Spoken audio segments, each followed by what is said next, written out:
Well, I mean, I guess wanted to kind of jump off. Clearly, I get your take at this point. Sounds like you are not in favor of what you're seeing. Have you been able to see some of the images coming from various communities within Charlotte showing these arrests or encounters with Border Patrol that just happened today? Yes, I've been able to see a few of the images that have come through today, and it's just 1:30, but there's so much going on in our city. We have a marathon going on. We're interviewing candidates for our transit authority. There, we had a firehouse ribbon cutting, and yet with all of the good things going on, we see the images that are occurring throughout various neighborhoods within the Queen City. First, I just want to say, listen, Charlotte is a lawful city, so we will always abide by the law. However, we know that for decades, the city of Charlotte has been a beautiful mosaic of immigrant cultures and impact to our community through a variety of different ways. And we honor our immigrant community and we stand beside them and support them. And we want to make sure that our residents not only feel safe, doing the normal things that they need to do, like going to work and our children going to school, going to the grocery store, but we have to indeed make sure that they are safe through this process. And I understand this presence that we did not ask for as a city is creating undue trauma and undue harm and affliction to so many of the residents of Charlotte. Well, speaking to, I guess, the response that you're hearing from the community to the specific operations that are happening here, I mentioned this before earlier in this stream. I had done some reporting where I spoke with CMPD several months back, and they actually brought me to one of the neighborhoods where we're actually seeing some of the videos coming out of, and talked about, an effort that, CMPD had been trying to do to bolster trust within the Hispanic community, knowing that, they say a lot of folks are hesitant to come to them and even report if they've been a victim of a crime because they're afraid that either their legal status would be used against them or they just don't trust authority and they don't trust law enforcement in general. And so we've been seeing, in recent days, with the knowledge that Border Patrol was coming, CMPD and other local law enforcement attempting to distance themselves from the actual operation, saying, we're not part of this and we're here for you. I guess on that front, what can you share as far as what you're hearing from folks in your district about how they're taking this and what your hope would be for folks who feel like they can't come forward at this point and speak with anyone in law enforcement if they need help? Yes, so first and foremost, CMPD is here and their charge is meant to keep public safety intact. So they are not authorized in any shape or form to participate in the execution of ICE and Border Patrol activities, nor can they interfere.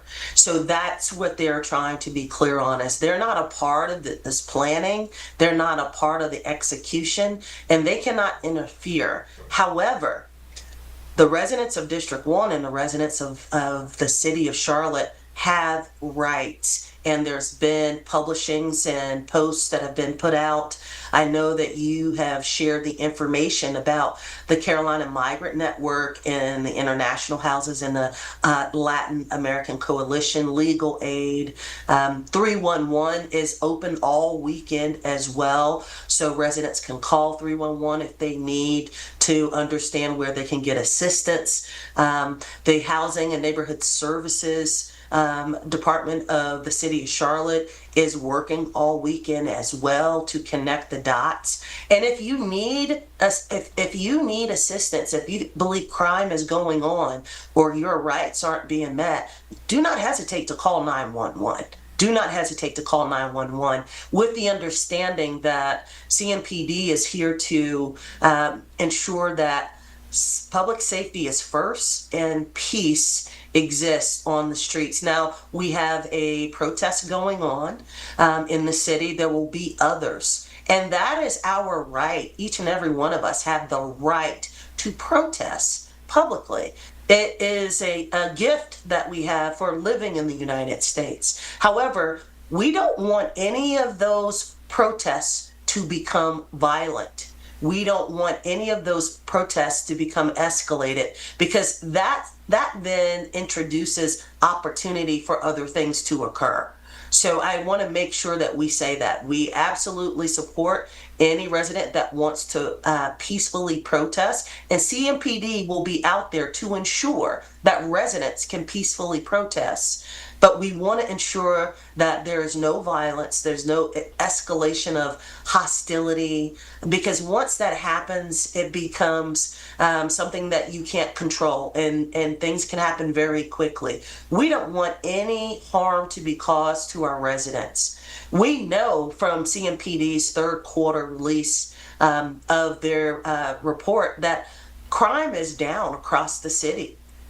Year over year, violent crime is down. So we don't particularly have a unique issue of violent crime, or we're not a city of rampant crime. We're the 14th largest city in the United States of America, and we have had numerous companies come and say, hey, they want to stand up outposts, have their headquarters here. Just last week, we had 2 huge announcements bringing good paying jobs here.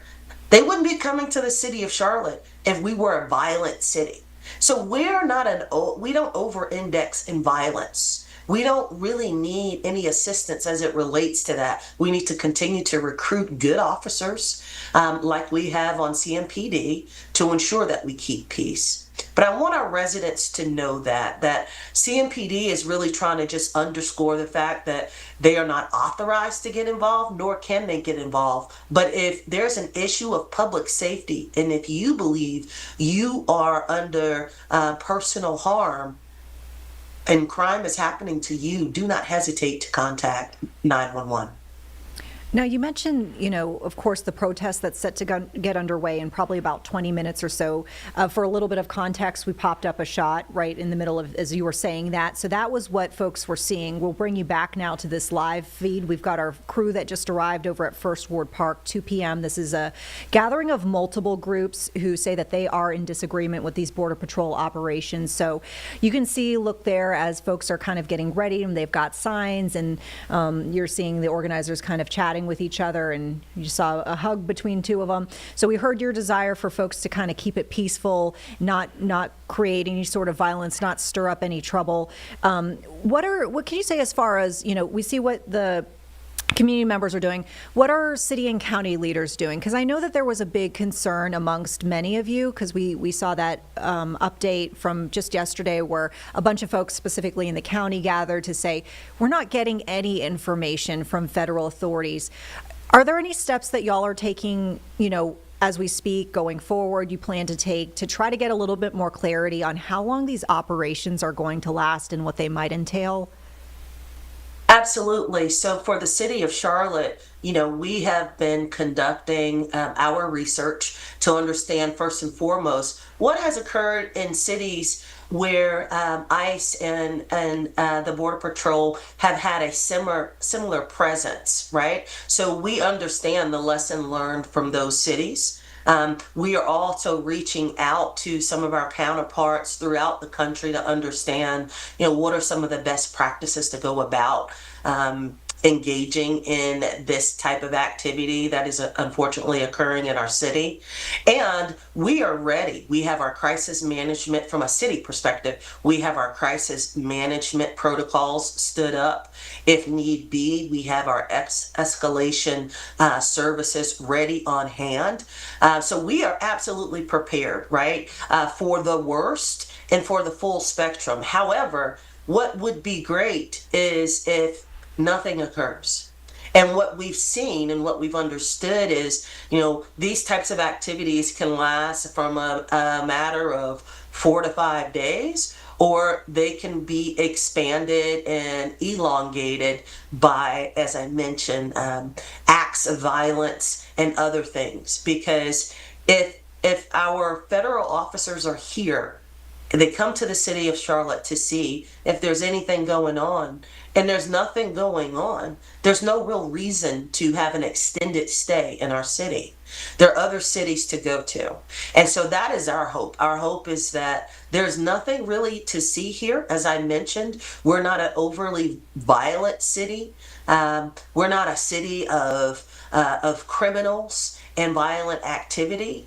So our hope is that there's nothing to see here and that the stay would be short. Move on to other cities that have higher crime rates, that have other challenges as well.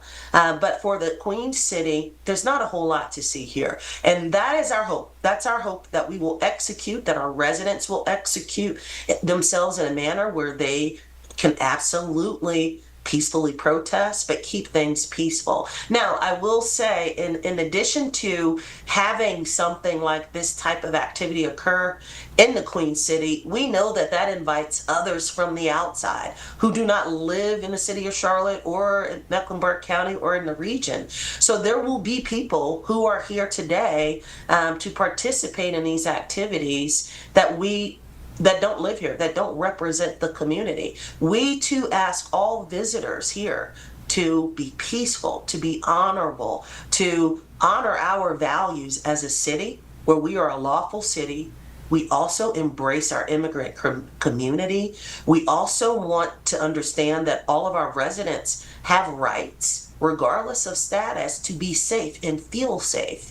And there are specific protocols that have been shared out there to take place if you are confronted by officers, to know your rights, to know how to navigate those scenarios, and to get through it peacefully but lawfully.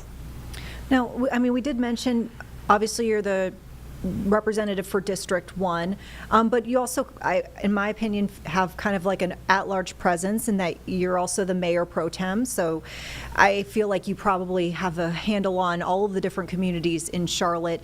Your take on seeing the operations in the specific neighborhoods, just as we're kind of getting reports, from, let's say, the south part of South Boulevard. This is an area where I mentioned I did that piece with CMPD several months back. We know this is a Hispanic community. There are corridors of opportunities where we see that kind of aligning with where some of the presence is in East Charlotte, that Central Avenue stretch. What's your take on that? And for folks who aren't familiar with some of these communities, what can you tell us about the people who live here? The demographics and their role in our city overall as making up the landscape of Charlotte as a community? Yes. Well, for decades, Central Avenue has been just a wealth bed of various cultures, largely from our Latino siblings. Who bring vibrancy as it relates to culinary vibrancy, but also workforce vibrancy as well. Right. And so we have small businesses along that corridor. We have people who live in that corridor who work throughout the entire city of Charlotte. Yes, in that corridor, but in other parts of the city, right? The north side, the west side, as well as the south side. We also know that, as you mentioned, as you go further south along the Arrowwood corridor and others, that we have an incredible, vibrant community there as well of immigrants who give day in, day out to the city of Charlotte, to our workforce, who make up a huge part of why Charlotte is one of the biggest top 5 cities in the country for business. Because we have talent, we have pipeline, we have workforce, and we also have cultural vibrancy. And so it's a shame. And as I mentioned, just the trauma and the undue stress that residents who, just don't want to go about their everyday life. This is a Saturday, it's beautiful weather. There's lots of things going on in the city. Families need to move around and get things done in preparation for the week. And it's a shame that they have to do so under this undue environment of trauma and stress. And so that is what unfortunately we're saying, and no one wants to deal with that. No one wants to. No one, no matter where you live in the city, wants to deal with that. But we also know that as a community, here in the city of Charlotte and largely throughout the country, that we have individuals, families, some of our elders that have been under stress and under anxiety for weeks as they've had to deal with the government shutdown and SNAP benefits being paused. And so they're trying to figure out and have been stressed out about how are they going to feed themselves? How are they going to make sure that their children are fed, that our elders are fed? And so as we have some movement on that now, positively, to now have to deal with this compounded stress and trauma and anxiety, it's not a good look for us. We don't want it, and we certainly don't want our residents to feel like they have to deal with that, which is why we have programs stood up. We have nonprofit organizations and others that have said we are here to help. We have protocols in place. The city has stood up protocols. We actually just released earlier today a joint statement from CMS, the City of Charlotte, and Mecklenburg County, because we're working intergovernmentally to ensure that our residents can get to the services, the doctor services that they need. I'm hearing that residents are in fear and missing their doctor's appointments, that they're not going to pick up their prescriptions, that children won't go to school on Monday, that workers will stay out of work, which means that, of course, that would be an impact on our economic vibrancy, but also those families will be missing out on the monies that they need to thrive. It's not something that we need here in the city of Charlotte that is such a vibrant city across the board. So, my heart goes out to all residents, regardless if they live in District 1 or District 7, for having to deal with this. And as I mentioned, I hope, my hope and prayer is that no harm comes to any of our families and residents, and that they will be able to move past this, that we will be able to move past this as a city without any undue violence or any type of activity. We saw what occurred in Chicago. We saw what occurred in other cities. And we don't want that here. So we want to say to the officers that are here, we know you have authority to do certain things. We want our residents to be lawful, but we don't want the undue stress and harm in our communities. Hopefully, the viewpoint will be nothing to see here. Charlotte is doing just fine.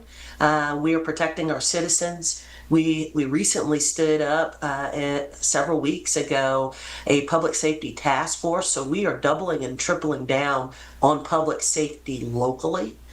We know the importance of public safety here in the city and in the broader region. So we are doubling and tripling down on ensuring that we're doing everything we can as a city to make sure our residents are safe.